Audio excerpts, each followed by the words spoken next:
Hi everyone, this is Frank Solis. I'm super excited to be able to share with you the new ON1 Photo Raw 2017. For those of you who have had previous versions, this is probably the best time to upgrade. And for those of you who have been thinking about it, it's also the best time to try it out. If you go to the on1.com website, you're able to download a trial and look at it for yourself. I mean, it's got some amazing features been added to it for those of us who are producing photography, all types.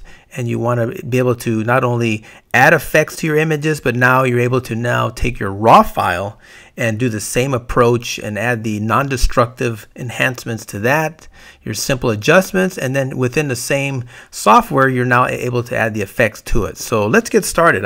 As a wedding photographer, I'm working on multiple images, and there's this series I want to be able to show you guys kind of one of the effects that I like to add within this software. I've been a big fan since day one, so every time they keep adding new features, the raw processing is probably the biggest one that we've all been waiting for. And so let's get started.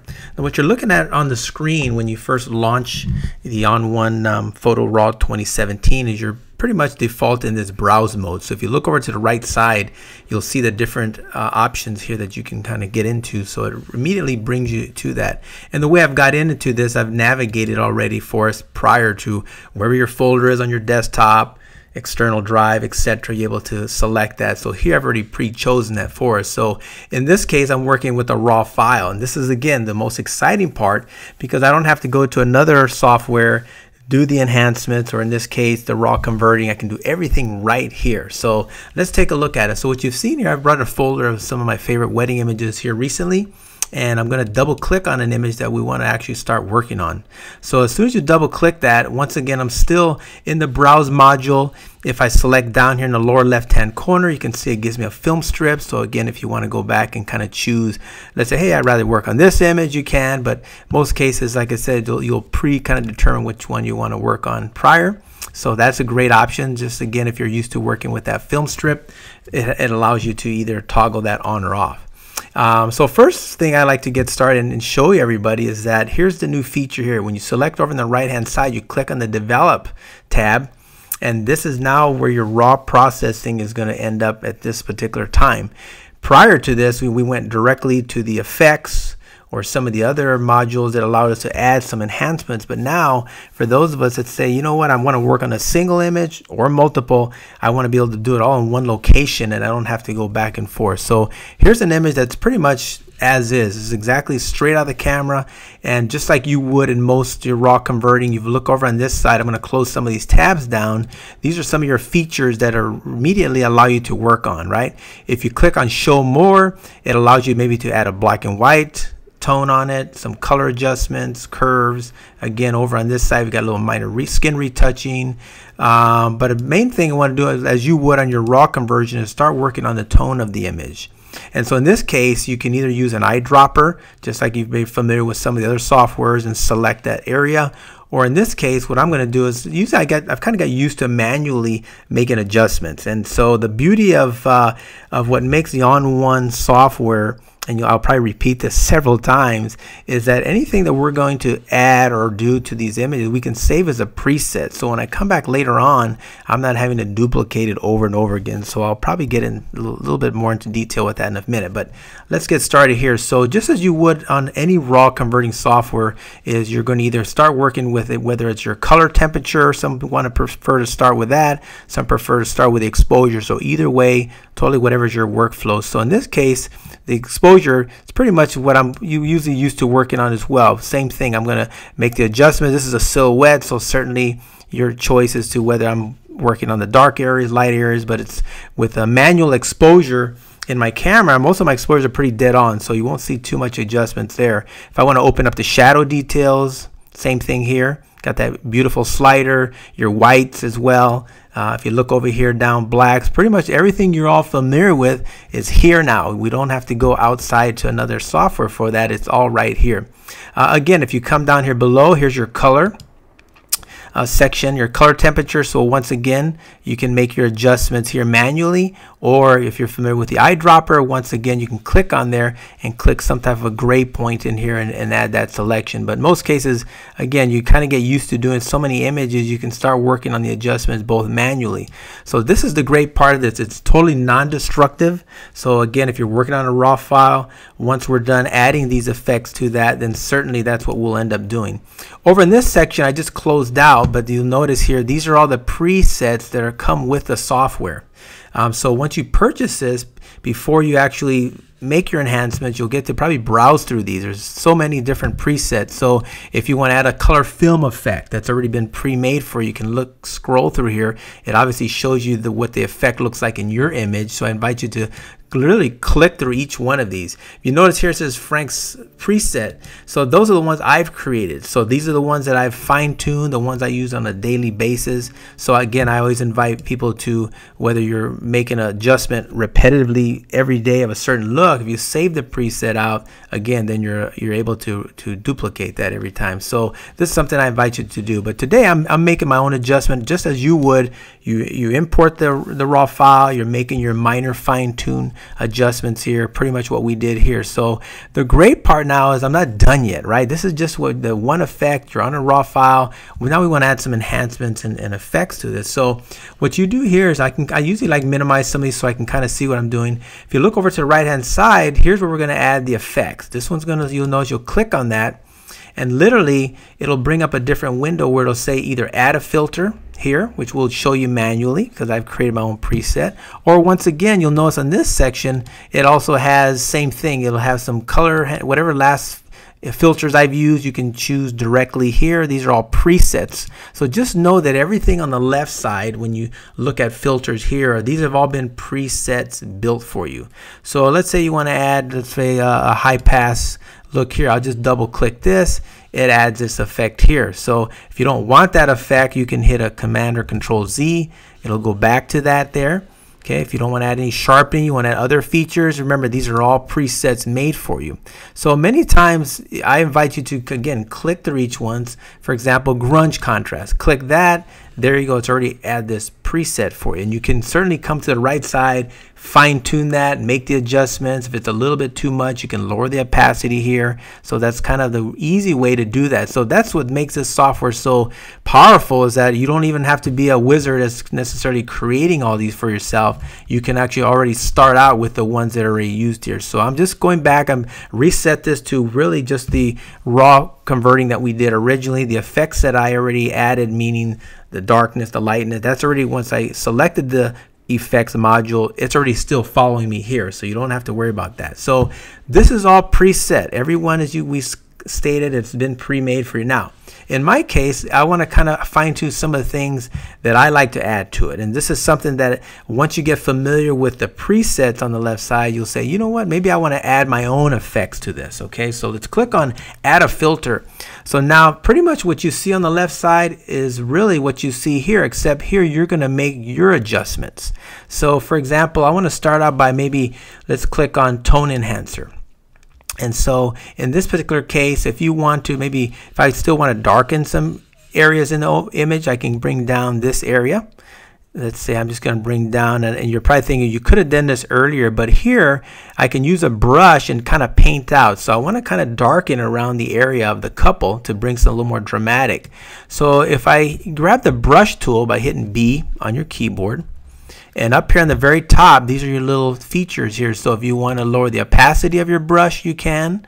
If you want to feather the brush, you can as well. Obviously, the size of it is being determined here. And then here's your option of either painting out or painting in the effect. So in this case, say if I darken, and maybe I want to bring back a little bit of detail in some of the areas here that I've just darkened, I can do that as well. So not only did I darken it, I can now hand select areas that I want to kind of bring back. And if I want to lower the opacity just to kind of paint in here a little bit more, this is your choice as I'm creating my effects in here, just like that. And even in here, if I want to just kind of open this up a little bit, I can, but you can still control it both on this side. Okay, and if I need more areas to open up, I can make the adjustments there, come over to opacity so I don't leave that area too dark. So you can literally, at the fingertips here, I can go back and forth because you've got these stacks of layers. Just by clicking on this, each one will be saved for you so you can go back and return.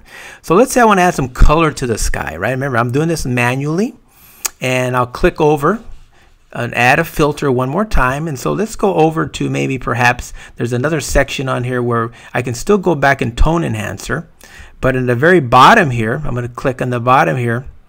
You see, let's close the top one because we've got two of these here. Now in the bottom here, you can add contrast to it. So you can either click here and it'll manually add the contrast for you. If you want to come back in here and add your own, you can manually adjust that as well. So you kind of go accordingly here. If you want to soften it a little bit, sometimes I'll go the opposite so it's not so contrasty because I've already added that. So you can keep building. Click on here just like that. Now let's add an actual color enhancement, okay? So if I go color enhancements, maybe I want to add a little blue to the sky. So once again, it opens up its own window, and these are all presets. So if you think it's a warm tone, you want to click and add more of a warm. Obviously here you've got the sky, so it's already preset for you. So that's one way of doing that. If you want to actually select a target adjustment tool because you're not sure of what color it is in the sky, I just clicked on this little eyedropper, click on the area, and as you go right or left, it's going to now pick up on those colors here. So if you notice a slider here and look at the sky, it's actually selected that color. Certainly I can exaggerate and go back and manually and tweak that. So I've added a little more blue to the sky there. So there you go. You've actually added the colors to that. So if I close this, look at so far I've got 3 different stacks of filters I've added to this image. And then last but not least, if I still want to add, let's say, I still want some more overall darkening, but I kind of did some manual darkening, manual adjustments in here, and I don't want to go back and necessarily work on that. Again, it's unlimited. You can come back. I click on Tone Enhancer again because I want to add an overall dramatic darkness maybe to the sky. Then I'll come back and pull this whole thing down to really add some effects to this. Watch this. And then again, hit B for brush. Okay, and some of this may look repetitive, but this is how I kind of go back and kind of fine tune so that I can manually do each thing at a time. Everything is set up as a global at first, but then I'm able to, with the brush, come back and paint in or paint out the areas that I want, just like that. So if I want to bring back the sky, just like that, if it's too much or too little, okay, just like that. Or if I want to redo that, just come back, Control Z again. Okay, let's do it one more time here. And again, you can change the opacity on the brush. So for example, if I felt, you know what, that's a little bit too much or a little bit too less, either way you can make the adjustments here. I don't want to over brighten it or over darken it. And then back here, same thing again. I'll kind of lower with, you can use your bracket key just on like you do on Photoshop. Left, right brackets will let you come in to do that as well. And same thing, if I want this real dramatic, you can see here, I've got the opacity down like 39% just to kind of hand select certain areas here that I want to make it look like it's kind of painterly here. And then same with the feather. If you want to adjust the feather, usually I'm pretty hard, or I should say softly, so that the edges, the transfer edges aren't too much. Okay, you can kind of go like this. Perfect. Now, if you're painting in an area, here's another really great feature that's called the perfect brush. The way you grab this feature is you obviously hit this little gear, select perfect brush. It's going to give you a window saying yes, this is how you toggle on and off. Hit close. So whatever the little minus sign here in the middle is within that area that you're using, it's pretty much going to stick within there. So as long as you keep the little, I call that the minus symbol in there within the area that you're working, and it's only going to affect, so you'll notice it's not going outside of the, even though I have the actual brush outside the area, it's really selecting that area. Many times when there's a major contrast like this between here, let's give you a better example. I'm going to change this feather here. So let's go back to this one. There we go. And then when you select, let's say I want to do it to the sky, but see, it's not going to touch underneath the building, because with the perfect brush, it realizes it masks out that area, so it doesn't affect it. Even though you see my brush going over the building, you see it hasn't affected that. That's pretty cool. So you think about that. So there's certain areas that you can add that. It'll just pick that area that that little minus symbol is within. And then certainly if you want to go back and manually do that, you can toggle that on and off, use a shortcut either way, and then come back and work this accordingly, right? So I just keep adding effects, picking areas here that I want to enhance, and I'm able to, just like you would in Photoshop, for example, you have the flexibility of layers, and that's what's made this software a powerful tool, by the way, because many of you are probably thinking, well, I could probably do that in Photoshop. Yeah, you could, but here's one of the advantages to this, okay, and I'm going to kind of show you a before and after here. Take a look at that. The advantages of this, by having what's called presets, anything, and I've created a preset for this, is that when you go here, let's click on where it says, we'll go to my presets in a second. When you click on this, now if I want to replicate this for wedding albums or photo, booklets that I have multiple pictures, I don't have to go back in Photoshop and recreate this every time. So the advantages of presets, which I can't stress how they help our workflow in the studio, is that I can replicate this over and over again. If not, you end up going through adding each image into Photoshop, where here I actually have a preset saved, so that all I have to do is click on that and then actually go through here. So when I come back here, watch this. So the only difference is this. I'll give you one more quick tip here. I've already added this, and now I've saved the preset so we can share this with you. Eventually we'll get this out to you. Folks can have a copy of the image, a before and after of it. Once again, you can see the dramatic change between the two of those things, right? So you can kind of see how we've made the enhancements, okay? And so what the advantage is this is that you can go back, use the preset. So let's reset this all. I want to just show you one thing. Let's say reset this. So if you go back in here, I've titled this dark in detail. So certainly every image you bring in here, and you notice I've done some advanced darkening, lightening with that. So even though you select that same preset that I've selected, it may look like this. But now remember, if I close all the stack of layers, if you'd like to call, then I can come back in here and same thing. I can now go back. Let's say the first one, the tone enhancer, I've kind of darkened it. That's pretty much what I've done here. You've added the darkening to this. So you still take your brush, and maybe your image, you might want it lighter somewhere else, right? So that's what you have to determine once you load it in here. This is the great thing about this, is that even though we've provided you presets, each of these presets are adjustable. So it may not work for some images, it works great for another images, so you have to go back and knowing that you've got that option, just like you would in perhaps Photoshop, the advanced technology of having the layers. In this case, we have the stack of same thing. We can go back here. I've added a dynamic contrast to the preset for you.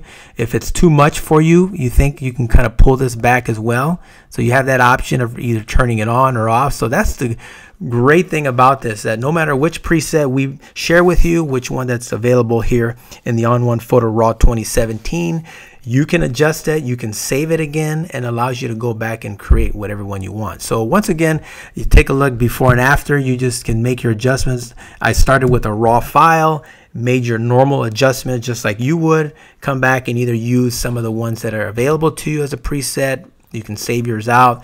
It's really wonderful to do that. So again, thank you guys for listening. We'll share some future videos with you as well, and hope you learned from this. Enjoy.